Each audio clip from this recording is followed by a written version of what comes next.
Hello guys, and in today's video we're going to be spending just £10 to see if we can get our money back with an in-season limited team. But the catch is it's within a European league, and all the European leagues end within literally 8 to 10 games, so I'm going to just see if we can find some teams that we could potentially pick players from. So one of the teams that I actually was eyeing up before I've actually settled with the team I've actually gone for is Hearts. Hearts obviously in the Scottish Premier League. Now I was eyeing them up because essentially you can get Craig Gordon, who is 42 years old, so he was really cheap. I think it was less than £2 for an in-season limited goalkeeper. In defence, probably would have gone Penrith, who can again score half decently. In the midfield, Devlin, he's only just come back from injury. And then I probably would have gone someone of like Shankland and Kabangu.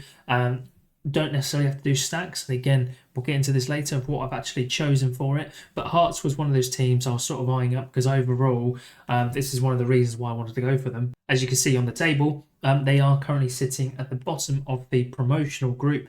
They're obviously just parting by just 1 point at the moment. They've recently just lost today 3-0 to Celtic, which is actually a good thing. It's a good thing because we actually want Hearts to be in the relegation group alongside Motherwell, Ross County, Dundee, Kilmarnock and St Johnstone. That's where I feel like you're going to get real good value and utility from them, apart from them being, you don't really want them to be in the promotional group, being against Hibs, Rangers, Celtic. They're just not going to do anything for you, or they're going to concede if they do end up winning. So, yeah, they're a team I was eyeing up initially. And the second team I was actually eyeing up is going to be Hibs, again, of the Scottish Premier League.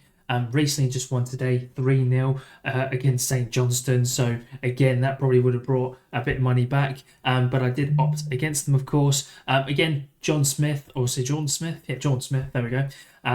Hits, can keep a clean sheet and wherever. But again, Iredale was a great defender to have. He got a last man tackle, hitting a 95 today. The other one would have been Triantis. Now, Triantis is a bit of a catch because he has a defender and midfielder card. Now, there's only a couple of defender cards on the market, whereas lots of midfielder cards currently on the market now. So just keep an eye on that. His midfielder scores aren't as good as his defender scores.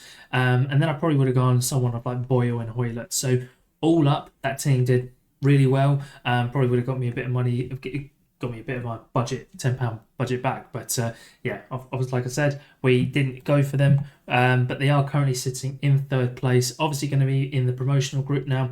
The way I was thinking about it for Hibs initially was they've got 3 extra games here once they finish their 2 remaining league games. When they break up for the promotional plus slash relegation group, they would have been against Aberdeen, Dundee, and one of Hearts, St Mirren or Motherwell, depending on obviously who makes that cut.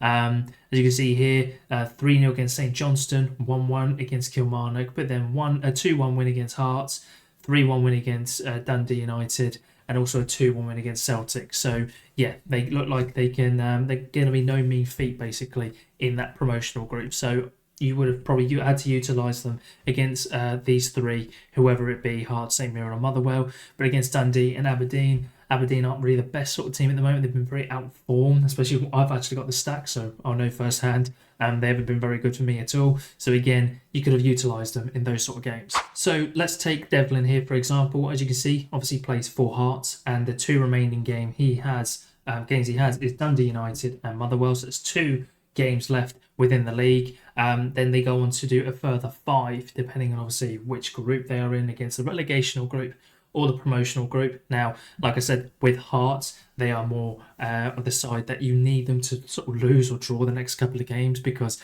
then they will be very likely to drop down into that relegational group. So if any of you do go for these guys, leave it in the comments below or tag me on Twitter. I'll be really intrigued to see how you get on, to see if you join along with this sort of challenge, as you will. So after all that, I actually opted for the players you see currently on screen. Now I've opted away from the stack, and the reason being is because I felt like with stacks there was always one player, maybe even 2, that were just sort of letting you down, whether there's a goalie conceding or midfielder or attacker not getting that decisive action. It typically would downplay your team quite a lot. So I wanted to go for 5 individuals who are doing really well in the season, all have their strengths and weaknesses, but all in all can put up a good, put in a really good shift and score really well. So, and at the end of the day, we're only spending that's about £10. You can see there on that lineup floor price. I got for around that sort of price range, which was really nice, all in season as well, which we'll get into later.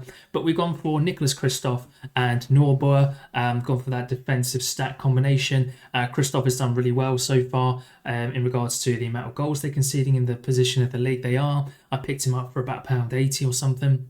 Norbauer as well, picked him up for about £1. Again, really solid player. Can put in some decisive actions alongside some really nice AA.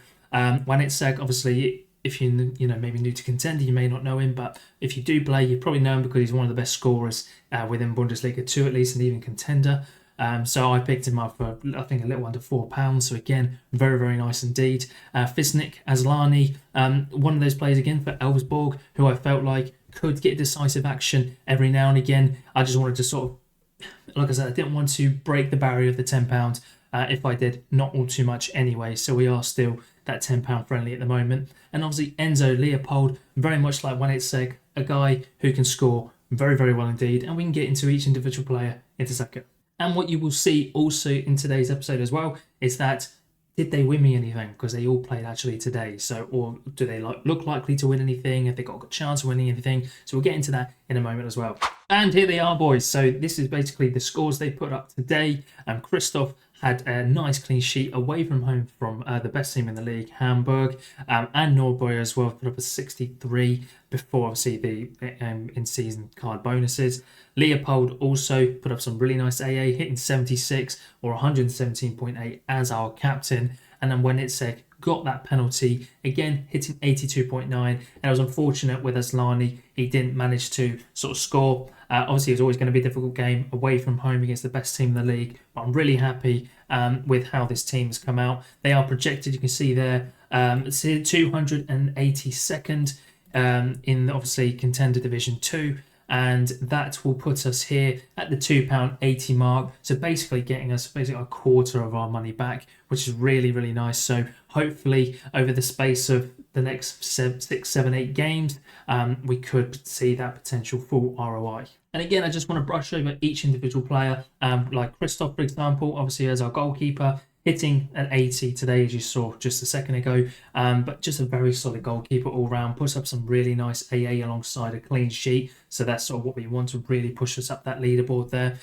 We've also, like I said, with Norbauer here, £1.20, as you can see there, picked him up for £1.26. So again, very, very solid value, and again, just really solid scores all throughout the season. So yeah, extremely happy with how he's getting on. Obviously after the first game, 28 AA, 33, 26 with a decisive, really solid player. So and also guys, I should show you as well, they're against Regensburg next, who are, I believe, bottom of the league or second bottom of the league.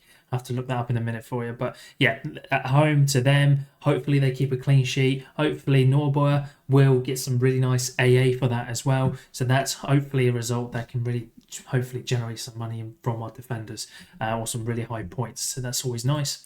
Wanitsek also here at home to Hanover. Now Hanover are quite a good team in regards to defensively, so it might be a bit difficult for him, but Wanitsek always puts up the goods. Usually, again, as you can see on the screen, some really nice low 80s, high 70s, some hundreds there throughout the season as well. So again, hopefully he replicates one of those this coming or next weekend, I should say. The same with Asllani here. Asllani, again, putting up some really nice scores again, especially for a team who don't, I wouldn't say score goals for fun, but hopefully he is going to be a part of one of those decisives when and where it does happen, and hopefully does happen in the next few weeks. As you can see here, at home to Regensburg. So he's got a really good chance there to really break that recent duck he has been having recently. And again, guys, Leopold there. If we check around here, the scores, a very nice, solid, consistent scorer. Doesn't peak like Wanitsek, for example, but definitely someone you can rely on who doesn't really need decisive, as you can see from today's game at home to Magdeburg, hitting 41 AA. So I'm really happy with him. I'm really solid. And all around, guys, I'm actually really happy with how this team's getting on as of today. Hopefully in the next couple of weeks, we can see if this sort of ROI does return, and hopefully we get the full £10, if not much more back. And yeah, I just thought this would be a fun little series for you guys, maybe to follow. Maybe you want to join, ask some questions, get in the comments below, guys. But I think that's the end of the episode. And yeah, I'll see you when I see you. Like, comment, and subscribe. Bye bye. And just a reminder, guys, if you did enjoy this video, make sure to hit that subscribe button and also hit that notification bell so you're notified every time I upload.